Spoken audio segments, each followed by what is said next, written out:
Hey, Kenny, Hello. welcome to the Looking Back podcast. Thank you.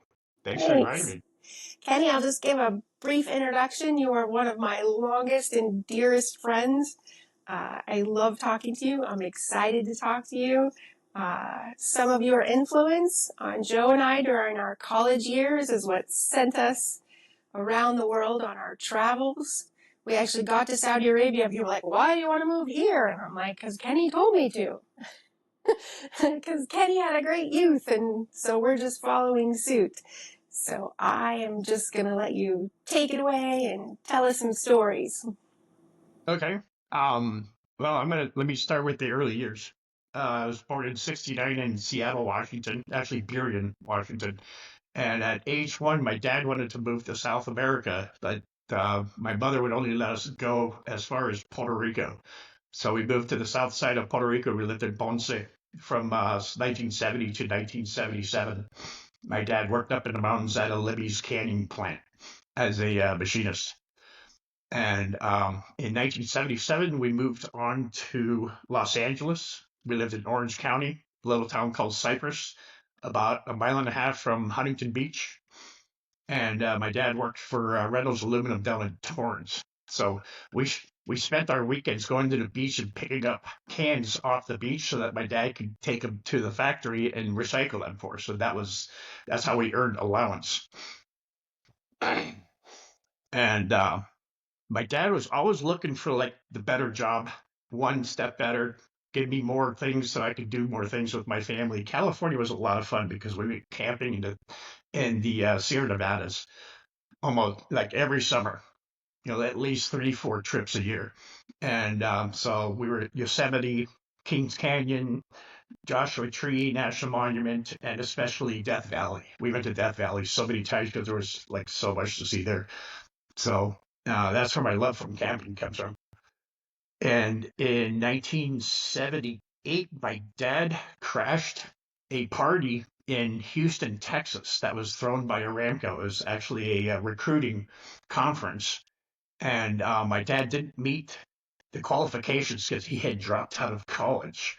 But he knew if he just crashed the place and found the right person, he could like talk his way in. And sure enough, he found an engineer that absolutely fell in love with him and said, "Yeah, dude, we got to take you to the next level." And ended up getting a job offer. And he's like, "Okay, well, let my kids finish out the year, and we're yours." And so I think it was what, August 11th, we went to Houston, Texas, and the kids were all. I mean, we stayed in the hotel. Dad was going through like orientation and everything. But on August 25th, 1979, we flew TWA straight to Iceland and then straight to Dhahran, Saudi Arabia.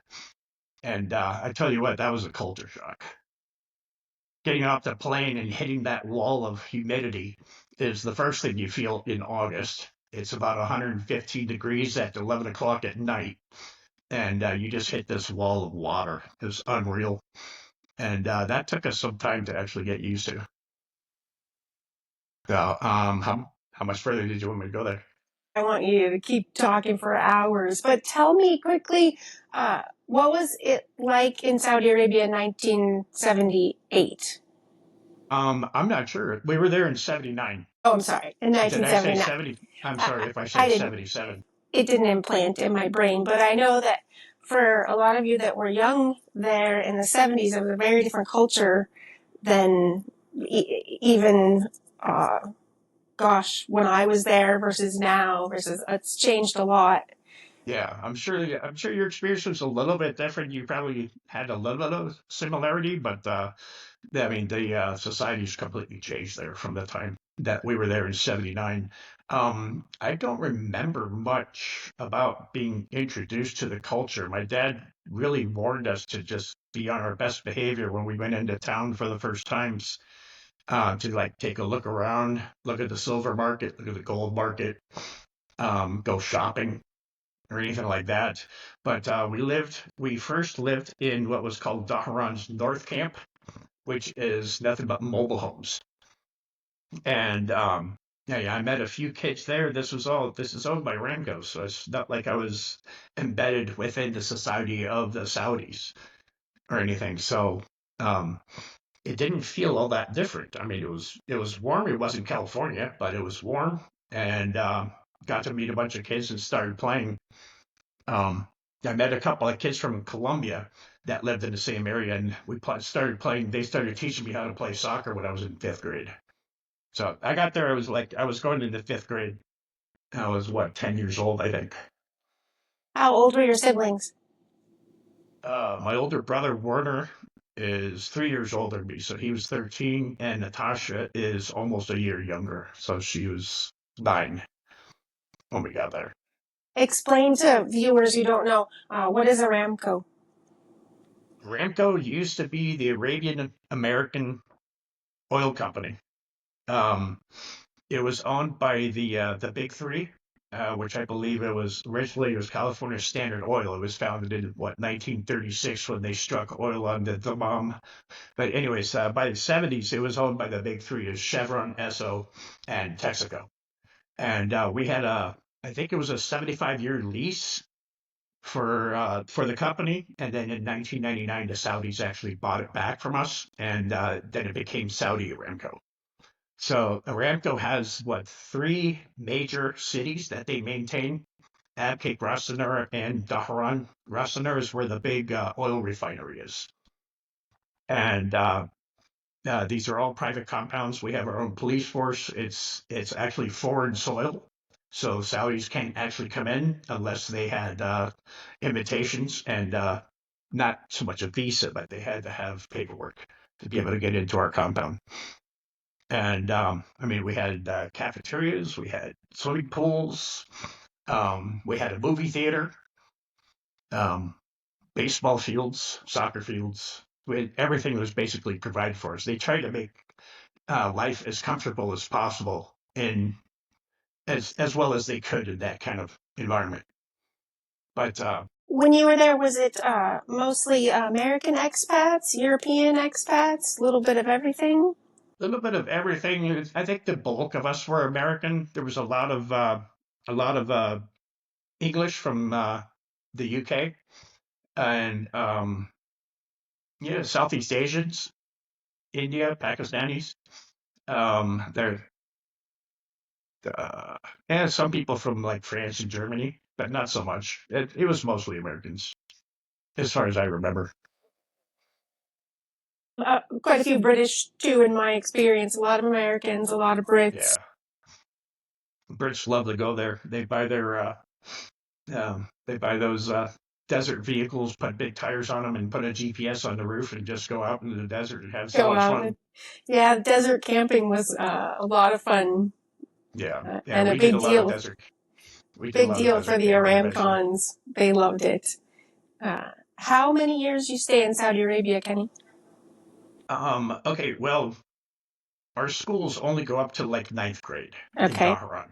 Um, they don't want high schoolers hanging around, partying, stuff like that. So they cut off schools at ninth grade, and then they have like a big educational assistance package where the company pays like 85% of any private school you want to go to on the planet. So I was there up through ninth grade, and I graduated ninth grade in 1984. So So it's really only 5 years for you. yeah, 5 years living there full time, but then the company provides funds to fly your kids back. Yeah, and like I said, Aramco, the benefits for Aramco probably paid more than their salaries. It's unbelievable. They bring the kids back as many times as you want, like at least 3 times a year: spring break, summer break, and Christmas break. Um, and so yeah, I was flying back to there up until about 1992. I think was the last summer that I actually visited, and then my dad retired in 1998. I didn't realize he was still there when we were friends in the 90s. I thought that those days were over for him, but No, he was still huh, living there. he was still living there. He was, Tell my viewers, Kenny, about some of the vacations that your family took. oh man. Okay, so when we first got there, our first vacation, Aramco gives you 6 weeks paid vacation. And that's to start with. I don't know. I don't think they actually give you more than that eventually, but they gave us 6 weeks paid vacation. And in 1980, Pan Am had a special that if you kept flying in the same direction, it was $5,000 to fly around the world per person. So it was cheaper for kids. I don't remember what the price was for kids. It was 5,000 for adults. So our first vacation, we flew to India, then Hong Kong, then Japan, Hawaii.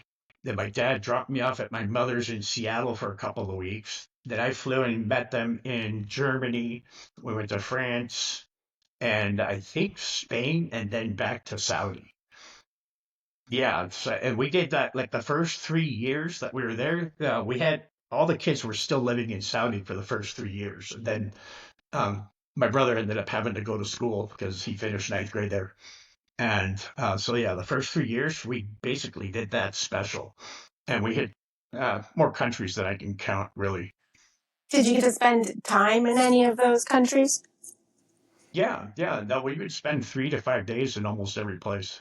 What place Yeah. sticks in your mind? Um, Hong Kong was really cool. Japan was a lot of fun, but Japan only let us stay for 3 days. For some reason, they required some sort of paperwork. And when we got there, they're like, hey, you don't have the proper paperwork, so you can't stay here. And my dad was able to negotiate, well, let us stay for 3 days and then we'll move on. But obviously, Hawaii, we spent a week in Honolulu, Hawaii, and that was like my favorite. Obviously, I got a boogie board, hit the beach. I was at Waikiki pretty much 4 hours a day. And my brother and I went to our first concert, Ted Nugent. Really? Nugent by Nugent tour in 1980 in Honolulu, Hawaii. I know I've heard that story, but it's just now registering in my brain that it was in Honolulu. Right? Yeah, That's pretty cool. that was pretty cool. That Yeah. was pretty cool. I barely remember Germany, but my stepmother's German, so she lived in Hanover, and I remember just going through a lot of walks through the woods in the forest there. And it's just like they say, all the trees are in alignment because they were all replanted after World War II because of all the carpet bombing destroyed everything. So Really? So it's they're like, just all yeah, perfectly aligned. they're all perfectly aligned like rows of corn. Germany's such a big country. Yeah. Get to spend a quality time there because she was from there. Yeah, we could spend a good 7 to 10 days there, I believe. Yeah, Nice. Trips that around the was. world. Where else did you go? Oh boy. We did a 2 week trip in China in 1981, No kidding. and went to Beijing, and then we went to Shanghai, and then we floated down. I think either the Yangtze or the Yellow River. We were on the river for like 6 days on a Really? riverboat. Yeah. Went to a lot of archaeological places, a lot of old stuff. Running up and down on both sides of the wall, that was really cool. I Ah, mean, like, it's bigger than you think. oh my gosh. You see the pictures and stuff, and you see the photos from space and everything. But when you're standing up next to it, and you have a 30-foot wall of nothing but granite, granite stones, you're like, oh my gosh, that took some effort to build this stuff. And when you think that it's like over 2,000 miles long, yeah, the incredulity comes into focus. Yeah. I'm so fascinated by the idea of seeing those cities, Beijing and Hong Kong. I don't know how deep I want to be into them, but I just can't fathom. And I know what a big city looks like, but you're talking major, Yeah, major. Beijing's massive. Yeah, I that remember is we cool. ate at like one of the most famous duck restaurants on the planet. It's in Beijing. It's like 8 stories. Oh my gosh, really? They can serve like over 2,000 ducks a night, and that was in 1981. Who knows how big they are now? Who knows what But it's yeah, like now? I remember duck being really crazy. I I think think, that's the only time I've ever had duck in my life was in actually yeah, in Beijing. I think I've had duck and it's really greasy. Yeah. Mm-hmm. Trips to South America. Yeah. In 1985, I think I was a junior in high school. we we flew to what should we call it? La Paz, Bolivia. Oh my gosh. And half of us passed out when we got off the plane because it's at over 11,000 feet. My stepmother passed out, and my sister passed out.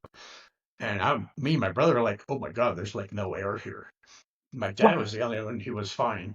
And we were in La Paz for, I think, 5 or 6 days. And we took taxis out to like some of the big old Inca sites that are nearby. But I think they probably one of the most memorable was we took a taxi for 4.5 hours. We were doing like switchbacks up a mountain for like 3 hours, and we went up to it's called Mount Chacotaya, and it's like one of the highest ski runs on the planet. It's at over 21,000 feet. We drove all the way up to the lodge. Then my brother and I sprinted up to the ridge to the very top or the summit is what I meant. Okay. And I felt like I was going to pass out. I would think But my so. stepmom passed out also. But then inside the lodge, they're like, "Oh, you guys need tea," so they gave us tea from cocoa leaves, Oh, which is a okay. which is a broncholator, and Okay. expands your bronchial tubes, and then you can start breathing again. So Okay. uh, Medicinal purposes, medicinal purposes. which in South America, I'm sure there are medicinal purposes. It's At those altitudes, man, that I mean, yeah, those people, their bronchial tubes are like twice the size of ours. really just Yeah, because you got to work hard to get oxygen. yeah. Who who picked these spots? Was it your Oh, dad? my parents would like pick spots, and then 6 months before the preparation they went through is unbelievable. They would go to the library, pick up a ton of books about the area, and then just read and try to figure out what they wanted to do. So they would learn about the history, they learn about the culture, they learn about all the different sites, and what it would take to actually get there. And then also, okay, well, we need to do stuff for the kids too. What can we do for the kids? And man, it's mostly we just wanted to go to those sites because they were so cool. You And know, so they were kind of picking ancient historical sites. yeah, they wanted to see a lot of the Inca ruins and stuff. So, Really? I assume you've been to Egypt. well, let me finish South America. Oh, okay. Yeah, South America. So, from La Paz, we hopped on a bus and we drove around Lake Titicaca. We Okay. drove around the south side, and we stopped in the middle, and we took a boat out to an island to where this one guy, he's like a boat manufacturer. He makes boats out of reeds um, that grow in the lake. He's famous because he built two boats that were called the Raw One and the Raw Two. He built like huge boats out of reeds to prove that those things could actually sail around the world. And we met the guy. There's like a huge time story in it from the early 80s. And we met the guy that actually did those. So my dad ended up talking to him forever. Dad was in South America during the 60s, so he learned Spanish. He speaks fluent Spanish. So yeah, that bus ride was probably 11 and a half hours long, and it took us all the way to Puno, Peru. So we dropped down into Peru and then another like 14-hour train ride to Cusco so that we could go to Machu Picchu. And I have to say, probably one of the most amazing sites I've ever been. I mean, you just get to it and the hairs on your body just stand on end. You're just like, oh my God, I totally get why they put it here. Really? And the energy that comes off of those mountains is really incredible. Really? And then when you think that all the stone that they used came from quarries over 40 miles away, and they're climbing up to these mountains at 11, 12,000 feet, unbelievable, If they just built their ancient temples at 11,000 feet in the middle of just gorgeous mountains. right? That Yeah, was absolutely crazy. that's So great. we were in Cusco probably for like 5 days because there's so many different sites all around Cusco. And then we went to Lima, Peru, and we did not have a good time there. It was in the 80s. There was a lot of anti-American um, sentiment. Yeah, because Chevron and a number of other oil companies were basically exploiting Peru from up in the north. They didn't. Yeah, there was like just a lot of political stuff. We had people throwing rocks at us, spitting at us, and Warner could understand half the Spanish, and he's like, "Dad, we need to get out of here. These people are really starting to cuss us out." And he's like, "Yeah, let's get out of here and go to Ecuador instead." So we flew up to Quito in Ecuador and spent like the last 4 days of our vacation up there, and went to the monument that's on the equator. They That really was did a lot of research, didn't They they? did a lot of research. They had backup plans to backup plans just in case. Really. Yeah. It was so hard living in Saudi Arabia. I knew I wanted to go places, but researching each one of those places was not easy. I always tell the joke that Greece was so hard because you're studying the map and it's literally all in Greek. Like, like it all looks the same to me. I don't know which city or which site is any different than the other. It's all in Greek. Yeah. There's so much to choose from in Greece too. I mean, Oh my gosh. how do And you how do you yeah, pick one over the other? You know? exactly. Every island and every area is completely different. Yeah. Well, Mm-hmm. actually, I went to Egypt because it was the Christmas of '92 that we flew to. We were actually that vacation. We were actually supposed to go to Australia. My dad had put a huge deposit with a company that rents Harley motorcycles, and then you ride all the way across the desert from like Pern all the way. Excuse me, all the way to the other side, like No 2,000 kidding. miles, like Yeah. 12 days of riding. People And rent RVs for that. yeah, we were going to do it on Harleys in the middle of summer because obviously it's the southern hemisphere and it's over Yeah. Christmas. But the company my dad found out went out of business, Oh and no. so they were able to send him most of his deposit back, and then he's like, "Well, nuts, let's go to Egypt instead." I do remember now. So we flew to all the kids that were in the States. We flew and met our parents in London, and we were there for 2.5 days. Did a taxi all around town to see all the castles, and my dad happened to go to the manager of the hotel and said, "Hey, we're here for a couple of days. Is there anything going on that would be interesting, like any of the arts?" Um, and guy in the hotel said, "Hey, yeah, actually, we have like 6 or 8 tickets for a play that's going on at a local theater." It's like, "Are you interested in that?" And we're like, "Sure." Turned out the lead star of the play was oh gosh, I hope I can remember his name now.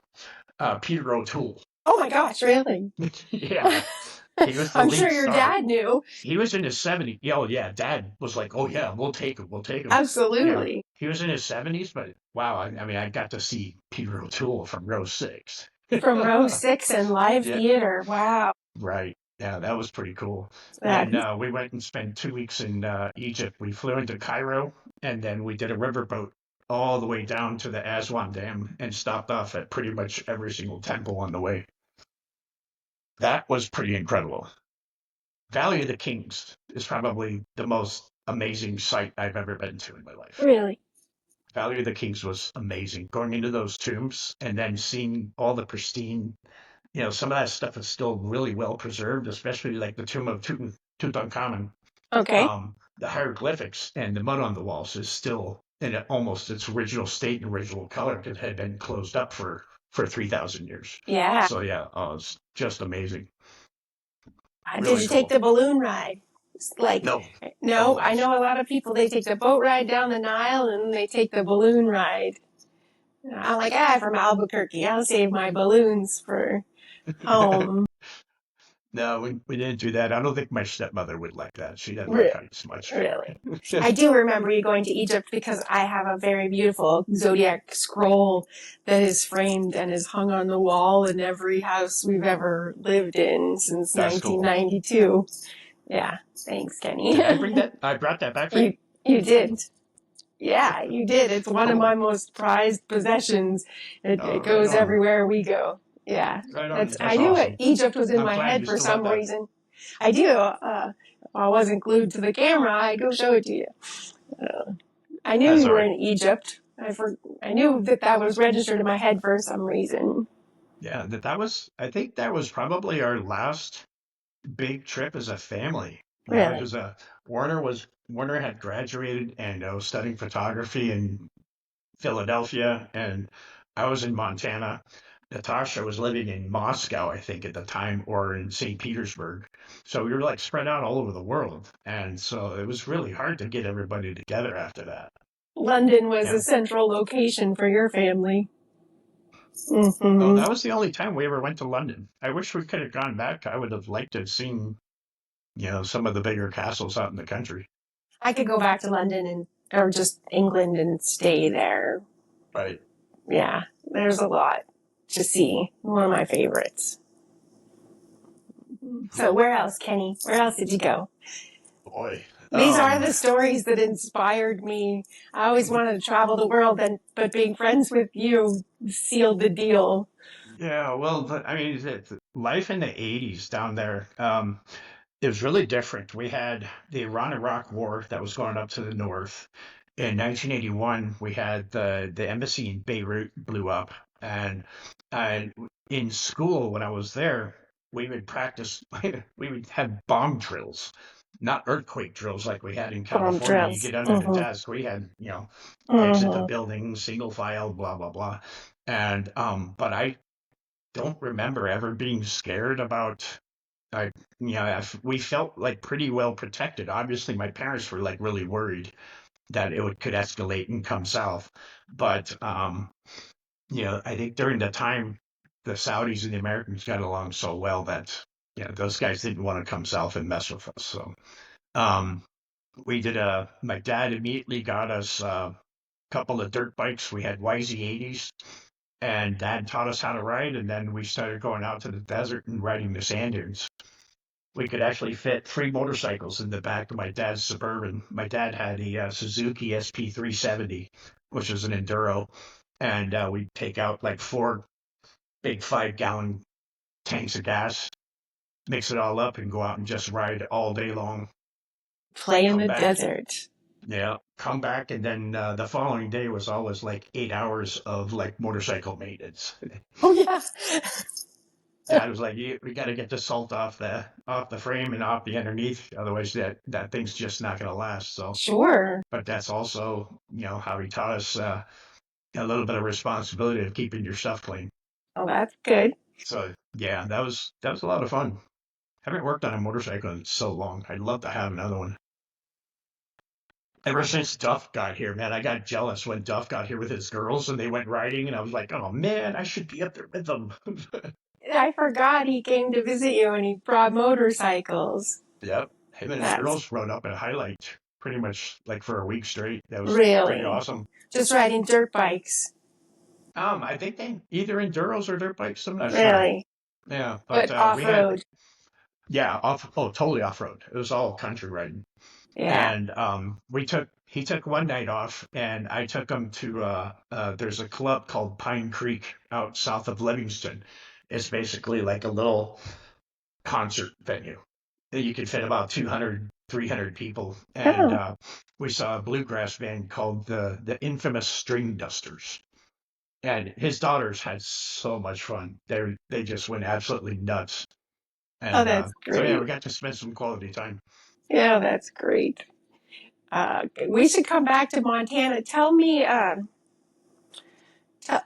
so your parents were still in Saudi Arabia when you went away to boarding school. Where was boarding school? I started boarding school in the fall of '84 in Carlsbad, California. I went to a school called Army Navy Academy, which was a military school. I remember this. And for the life of me, I don't know why I chose it. It was a really bad fit. I didn't like it there, and I ended up I ended up getting expelled because I ended up partying and pulling on a joint with a kid in his bedroom, Oh, and in a somebody had military school. in a military school, and it indoors too. How smart was that? And somebody, I think the next door neighbor, ratted us out, and he had a hole in his blind in his in his window going out to the backside. And we had the night colonel that was walking around. He heard about it, came in, and he's like, "Yeah, I was watching you both from that hole in the window over there." I was like, "Oh, jeez." Oh my gosh. And you're like, what, 15, I'm 14? 15. Yeah. So yeah, the next day they pull us into the main office, and they're like, "Well, you need to get your dad on the phone because you're going home." I'm like, "Oh boy!" And so I called, but I waited. I was like, "Well, it's 11 hours time difference." I timed it so only Gabby would be home, my stepmom.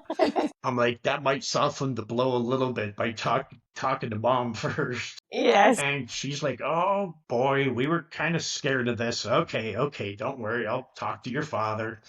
And yeah, he ended up calling the school, and they were like, there was a number of other people that were actually in the room, but they left. And so only two of us got caught. And they were like, "Well, you share the names of everybody else here that was in the party, and then we'll let you Oh stay my on God. probation." And my dad was like, "Kid, you got to tell them who the names are." I'm like, no. I'm sorry. I can't. No. I will never rat. I can't do it. It just felt so wrong. I'm like, Yeah. that's not cool. And had I done that, I probably would have been beaten up by every single kid in this school for the next 4 months to finish out the year. It's Yeah. like I was not going to live. It was not going to be pretty. So I was No. like, sorry, I can't do it. And I ended up getting expelled in the middle of the year, and I went up to. I moved in with my mother in Seattle, and I went to Meadowdale High School to finish off 10th grade up in Washington. Then I got into a private school in Knoxville, Tennessee, called Walland Academy, and it was a school that was run by a lady who had also had a school over in Dhahran, and basically every student there were all kids that I grew up with over in Really? Saudi. So yeah, I was basically back to the party place. Uh-oh. Yeah, that place was absolutely crazy, but it Because was a lot of fun, now all those Aramco kids were out from under the penalty of death. right? They And could we lived go on a party. farm, so we could actually ride horses, go cow tipping at night, like we did a couple times. Tennessee was fun. Tennessee was fun. Yeah, the partying on the strip. There was a lot of college students from the UT of Knoxville, which is like one of the number one football teams in the country at the time. They were winning SEC championships, and our headmaster actually had season tickets for like 12 places. So 10 of us would go to the games with her every weekend.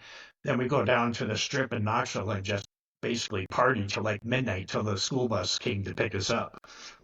So it was absolutely crazy. We had so much fun. That's great.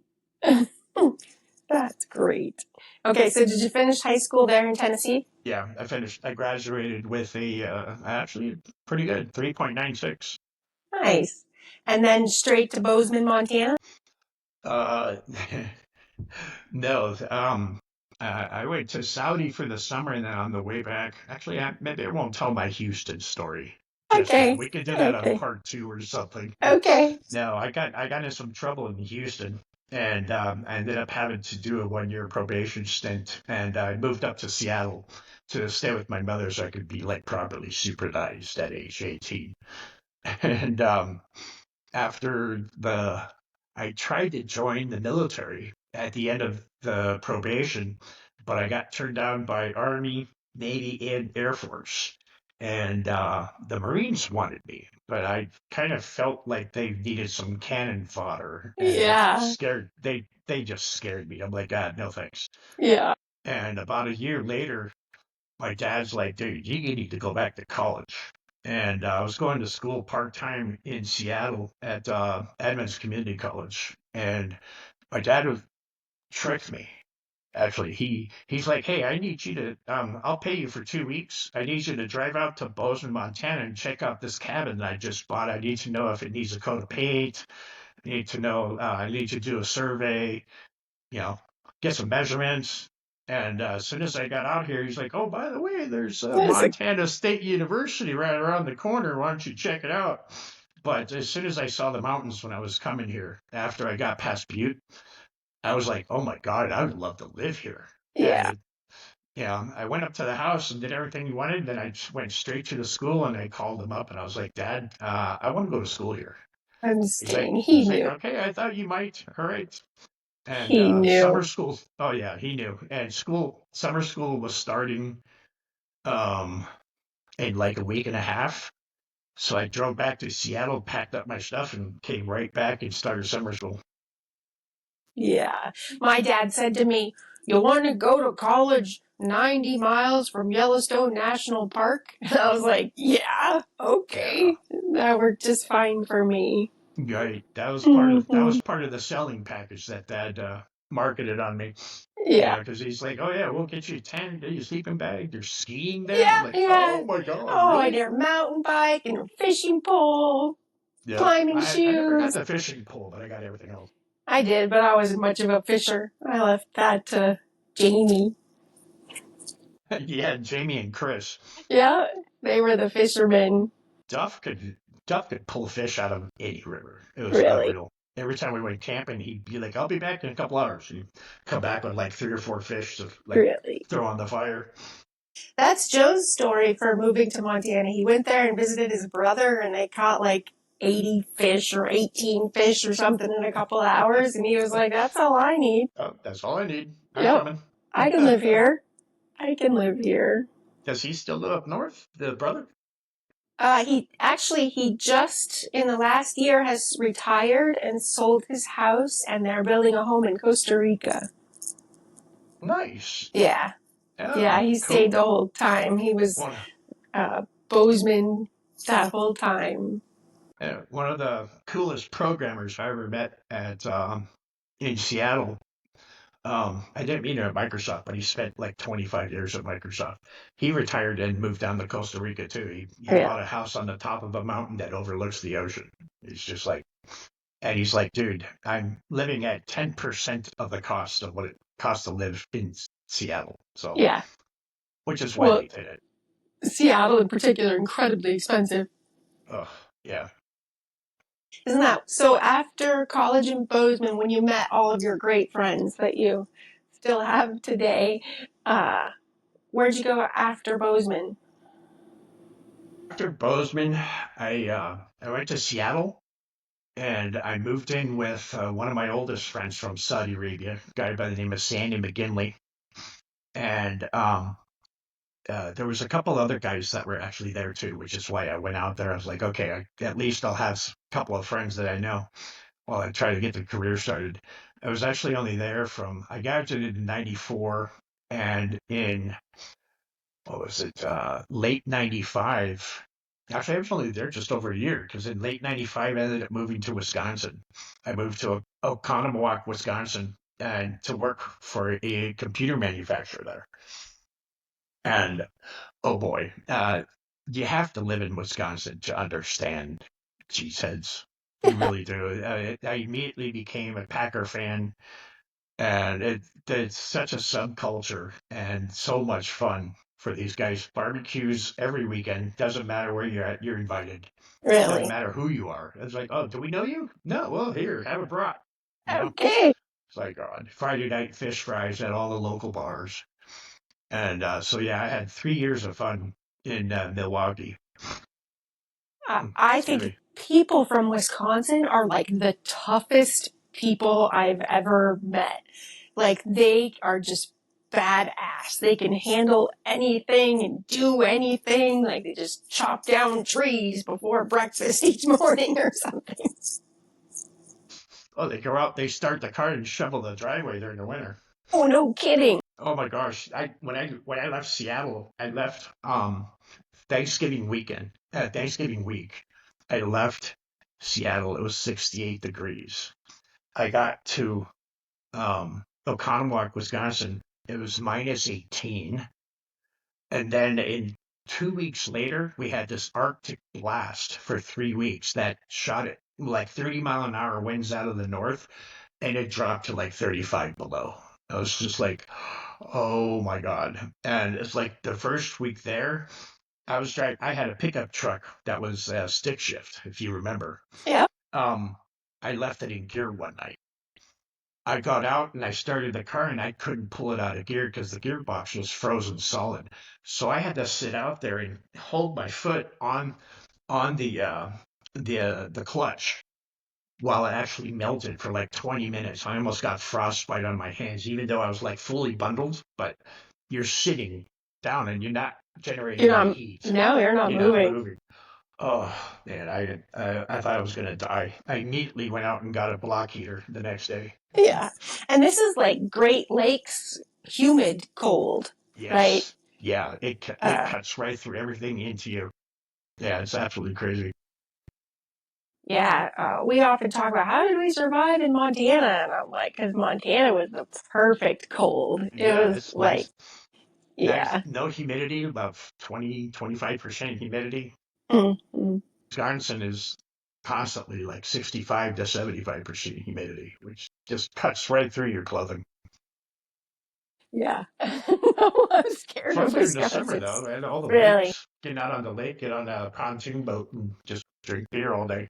It's beautiful too, I would imagine. Just heavily forested. Yeah, yeah. Just trees.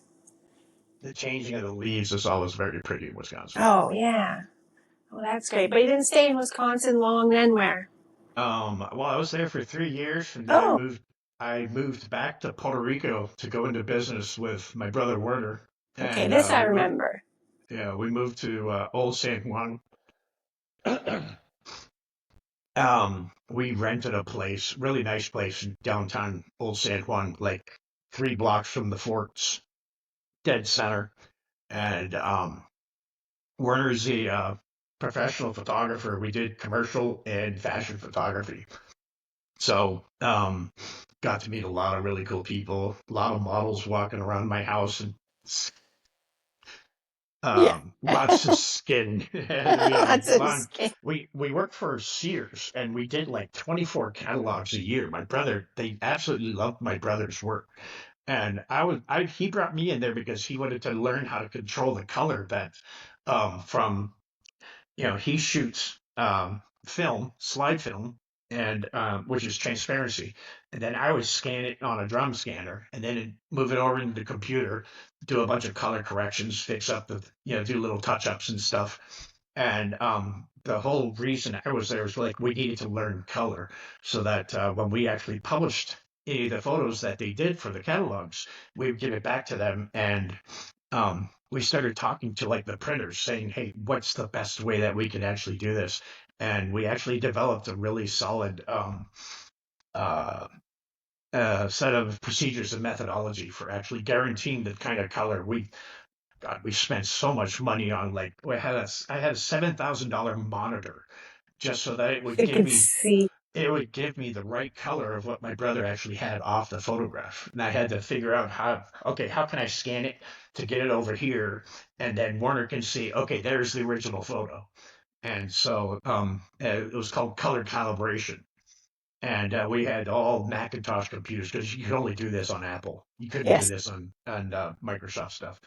And we got so good at it that I think Sears actually told us they were like, our sales are like up by like 38% Really? after our second year. Yeah, because it's like Puerto Rican women, they go to Sears and Sears in Puerto Rico, they order their own clothes. They buy from Latin American markets. So, and women love to dress up. Women love to Oh, the look Latin up. women Yeah, love to they like dress up. dresses, they like good clothing, and they would walk in with a newspaper and say, "Where's this shirt?" And it better be this color. But before I got there, it was like the wrong color, and they would get a lot of complaints Oh, saying, this doesn't look right," because there was like okay. no color control at the newspapers or the people who printed their catalog magazines. But once we got there and we did all this color calibration, we started working with them too to like improve the quality, and we were pretty successful in doing it. So we had a lot of fun. It was a lot of work. I remember the photos. They were beautiful. Yeah, I think I Uh, had 10, 12 days off in 3 years. really. I remember we that worked too. You get, we worked so hard. yeah, I burned out after 4 years and yeah. ended up having Is to leave. is Warner still in Puerto Rico? No, no, no. He's in Phoenix. Oh, I knew He's that too. in Phoenix. Yeah, he's very successful business photographing big homes in Scottsdale, $1 million Ah, homes. Does a lot of architecture. Um, like Phoenix Architecture Magazine.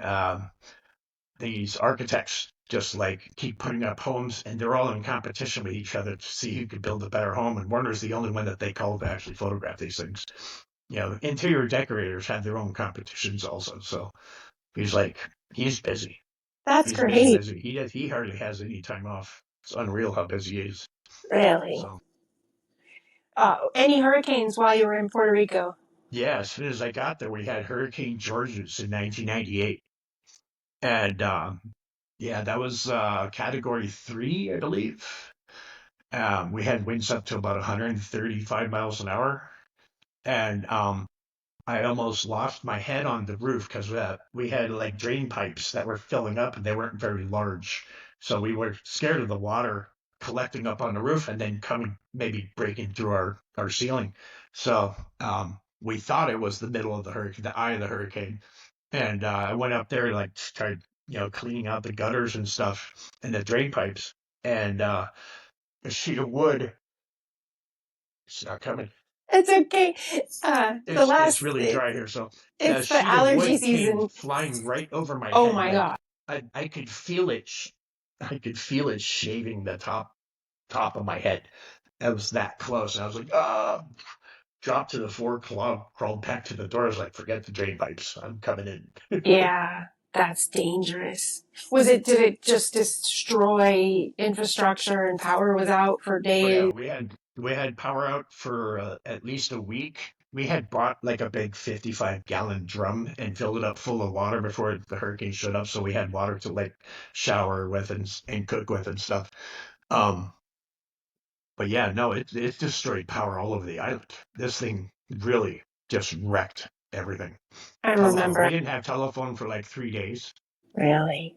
Yeah, I remember that was one of the very serious hurricanes for Puerto Rico. yeah. Isn't there also been earthquakes in Puerto Rico? I don't remember any. I Maybe think I they're just remember some hurricanes. small ones, but mostly, Yeah. yeah, it was hurricanes. I don't remember much. I think I remember hearing about one small earthquake. You That loved was it, it. didn't you? It was Yeah. beautiful. You liked the culture, the food. Started scuba diving. Yeah. Used to go scuba diving in Aguadilla and Rincon, and that's the Mona Straits between Puerto Rico and Dominican Republic. Okay. That's where the turtle migrations are. So you go out and swim with the turtles. That's so cool. That's the leatherbacks all come up from the Caribbean Sea south of us and cruise up to the Gulf side of Florida, and then that's where they lay all their eggs. I love it. I love talking to you. Getting here like, yeah, I swam with the turtles. Yep. Excellent. Started skydiving in Puerto Rico. There was an airport out by Fajardo on the east side, and uh, my brother's girlfriend had broken up with him, and he needed something to like Do kick start his heart again. He was just absolutely destroyed, and all of a sudden came back one day. He's like, "Dude, we're going skydiving." I'm like, "What?" He's like, "Yeah, I need something, man. I need something." So yeah, we went and jumped.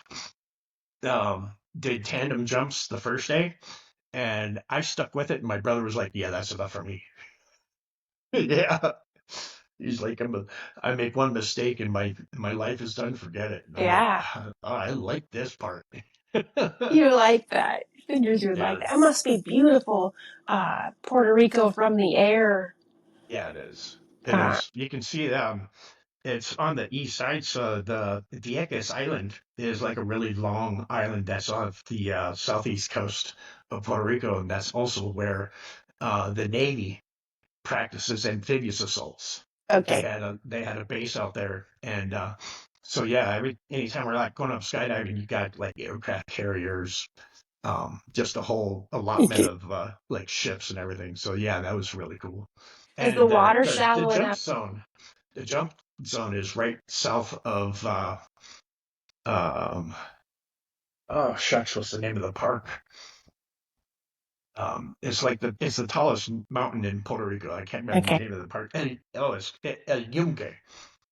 And El Yuque is unique because there's 6 different rainforests. It's like each rainforest is Oh, like wow. 600 feet.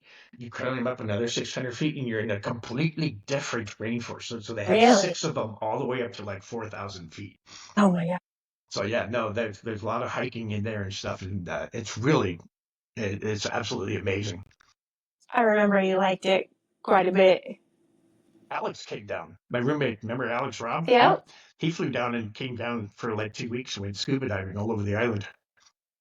I would too if I was Alex and I just flew around the country or the world touring Right. places. Who Yeah. knows where he is now? I bet you he's still down in Chile or something. None of us have been able to find him.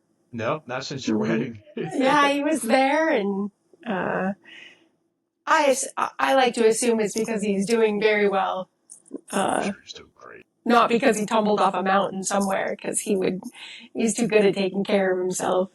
Yep. Hmm. Okay, so after Puerto Rico, that's when it was my wedding. Yep. Yeah, Yep. I came. What? I came and stayed with you guys yeah, you're with for us in for a summer. Colorado.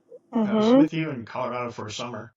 I ended up working for the company that Joe was working for about what 6 weeks, I think. And Nobody keeps those jobs.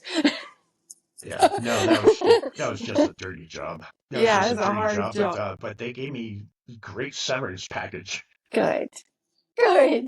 They gave me like $8,000. I was like, okay, gotta go. Bye. Yeah, Think I'll go to to this. Joe's wedding in Idaho.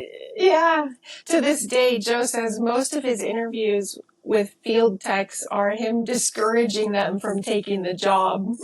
He's like, "You don't want this job. This is a No, you hard don't. job. This is a horrible job. You don't want this job." I'm like, It was a "Okay." really hard job. I'd never been so dirty in my life, and plus it's Yeah. all in the South, so you're like just sweating in this coverall. Oh Yeah, man, can you imagine being a field technician on oil rigs in Saudi Arabia? no thanks. No, or even South Texas or Louisiana. Wow, that's Yeah, a hard job for sure. So, yeah, you came to our wedding and you stayed at the Bates Motel. the Bates Motel. The I entire time I I lived there, lost I the hat. wanted. Oh, really? I had a hat, then I lost the hat a couple of years later. But yeah, that was fun. The entire time I lived there, I kept saying, "Oh, I'm gonna have somebody visit me and stay at the Bates Motel." Like Kenny and Dan stayed at the Bates Motel. Yep. Thanks, I remember thanks. Dan and I drove down to one of the reservations and bought like $1,000 worth of fireworks too. Oh, yeah, We were lighting them off the pier from your cabin that you guys had yeah, rented. yeah. We rented watercraft for the day. Had a skidoo for You. cruising around the lake. Oh, that's great. You guys did good. I knew you would have fun together. Yeah, we had a good Hmm. time. So then we're back to Seattle? I went back to Seattle. Um, oh boy, that's the doldrums of my life. I was like actually unemployed for like 3 years. I couldn't find, Really? and I refused to get. I could have probably have gotten a job at McDonald's or something like that, but I just refused. I was probably irresponsible about that. In retrospect, I probably should have. Um, but yeah, I was living with my mother in Everett, Washington, and then all of a sudden I got a job at Microsoft working for one of their data centers in I think 2004 or 2005, somewhere around there. And then that started about 12 years of contracts over at Microsoft. And I think I saw you in, what was that, 2013 is when you came to Seattle? I think it was 2013 um, when Stephanie was there with her daughter. Yeah. And then I had my own medical emergency in 2015. Oh, can you tell us about that, Kenny? I remember you telling me about it at the time, and at the time it was really hard to listen. It was hard to read what happened to you. I was not Yeah. emotionally prepared for my friends to have emergencies at I, that point in my life. I remember I sent you the You did. PDF of the It took me experiences it that I took me had. a while.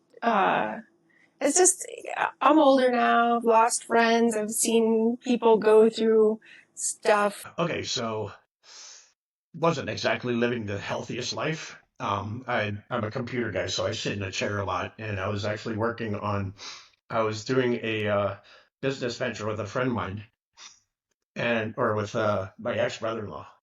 And so I was like working at Microsoft 8 hours a day. Then I would come home and I was working like another 6 hours on the computer. And so sitting that long in a chair is actually pretty dangerous. And I ended up getting a blood clot in my right leg around the kneecap of the vein that goes down. And that clogged. And when it started coming a little bit loose, or the clog got bigger and bigger, pieces would break off and it started filling up my right lung. And so on, what was that, June 7th or June 13th, somewhere in there? I can't remember the date actually. Um, I woke up one morning at like 6 in the morning and I had rolled over onto my right side and I heard the air escaping from my lung coming out of my throat. And I could like feel it just going kind of like that. And I was like, oh my gosh, this is not good. Okay. And I got up out of bed, went and got some aspirin. And by the time I got back to my room, I was starting to get dizzy. I was falling down. And I was like, where's my phone? I'm calling 911 because I think I got a major problem. I thought I was having a heart attack. Mm-hmm. And I didn't even have the strength. My phone was on my computer desk and it was like face down. I couldn't even pick it up. I had no strength in my fingers. So I had to like, you know, put finger on one side and then flip it over this way and then Yeah. 911. And yeah, sure enough, they took me to the hospital. My right lung had collapsed. And they knew immediately. They looked at my right leg, which was like swollen, about 10-15% bigger than my left leg. They're like, "Oh yeah, you have a blood clot." So they knew exactly what to do with me. And yeah, it was about 8 days in the hospital, I think. And then yeah, after that, I think I decided about that time that I was living very healthy and that I just needed to get out of Seattle and start something new. So after, I think it was like 2 years later, my mother Kathy moved up to Alaska, and she's like, "Well, if you want to come up here for a little bit, I could use somebody to chop some wood for me and do some things around up here." She lived just outside of Homer, Alaska, which is south of Anchorage, and so I went up there, and geez, I think I ended up staying almost 3 years there. Yeah, and then it was in Why did she move I mean, obviously everybody wants to move to Alaska, but why did she because move it to was Alaska? cheap. Because it Really? was cheap.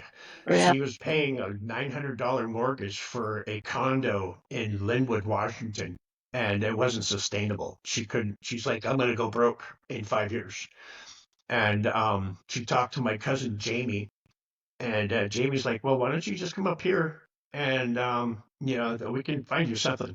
And so she flew up just to spend the week with her, and they drove up and down the coast to Homer, and she found a house I think for like 210,000, and then the mortgage was $305 a month. And so she's like, Yes. sold, Yes. went back, sold her condo, and moved to Alaska. Hmm. I know your mom, she got sick around that time. Did she have good health care in Homer, Alaska? No, she wasn't sick when I was there. Um, she was still doing fine Yeah. when I was living there. In February of 2020, my brother talked me into coming back down to Montana to visit my parents. He's like, dude, you haven't seen your parents in 10 years. You need to get out of Alaska. You need to get back into a career. You need a job. And your parents really want to see you. So he paid for my flight to go to Bozeman. And that was where I first heard about COVID. And my parents were like, what's your plan for COVID? I'm like, I have no idea what you're talking about. We heard there was a flu down here or something. And so they re-educated me about what was really happening. And sure enough, by March 9th, everything had shut down. And but by then I had signed up for Medicare and for SNAP. So I got to contribute to the groceries, and I had free medical care for well almost 2 years. So did And you spent that whole time with them during COVID? yeah, for about a year, I was going down and helping Warner out. We decided to do a project because, I mean, staying in the house all the time, we were all getting kind of cabin fever, and having me around was causing problems with the folks, of course. And I mean, I had my own issues also.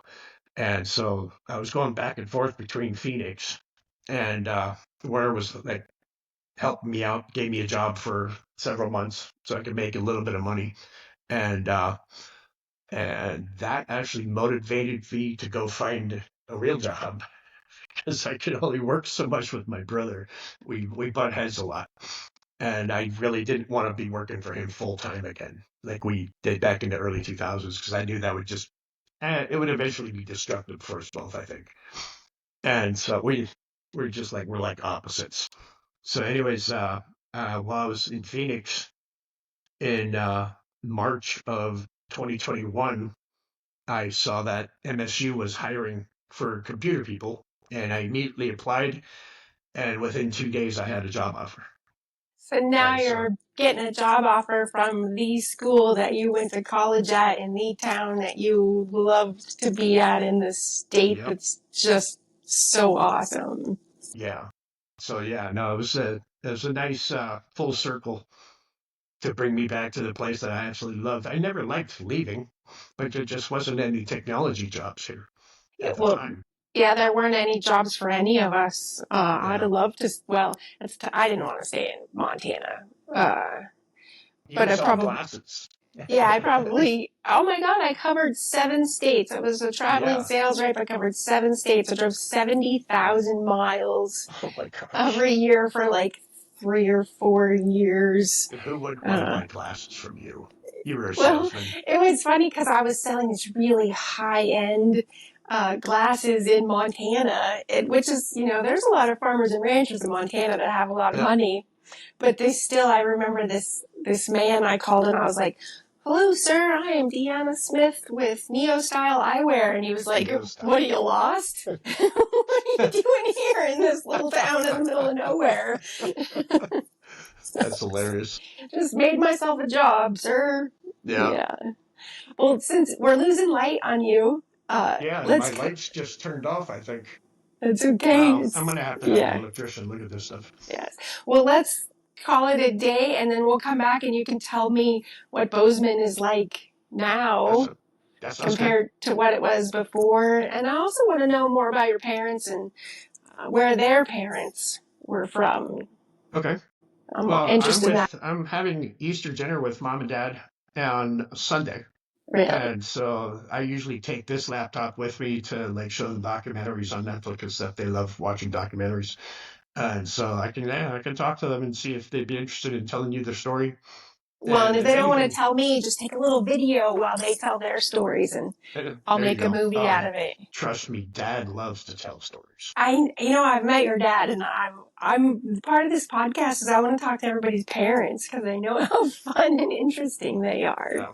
No, well, Uh, dad's still healthy, but obviously he's 89 now, but he still gets out, walks 2 to 3 miles a day, Good for does him. everything around the house, mows his own lawn, shovels his own driveway. Great guy. That's great. That's great. I've seen him slip on the ice when I first got here in 2020. We're like walking to this grocery store that's out by the mall. They live close to the mall, about a mile and a half, so not really close. And he slipped on the ice and fell down on his left hip. Then he stood up, fell down on his right hip, slipped again, got up, and then fell on his back. And I'm like, Dad, slow down. He's like, God damn it. Got up and just started walking again. I'm like, are you okay? And he's like, yeah, well, I might be Fine. bruised, but I'll be fine. I was like, Fine. who the heck falls at 86, Uh, 87 and and gets it's back fine. up like that without breaking a hip or something? I was like, oh my God, this guy's in better shape than I am. It's funny. My dad is older now, and I can tell he's such a cowboy because every time he kind of looks or feels or might take a fall, he just dives. He just knows how to fall like he's going off a horse, and he's like, "I'd rather do it on my own terms." Yeah, there you go. Well, Cool. Kenny, you look great. I'm so happy to talk to you. I'm so happy I you're got in my goatee Bozeman. back. I know you look good. I like Thank it. you. You look good Yeah, too. thanks. It's getting It's so dark on nice to here. see you. It's been a Thank while. you. So thanks for the call and look forward to talking to you again. I'll put Sunday on my calendar just in case you can get them to Okay. talk to me. Thanks, Kenny. Cool. Love you. Take care, I buds. love you too. Say hi to Joe and the Proud of boys for you. me.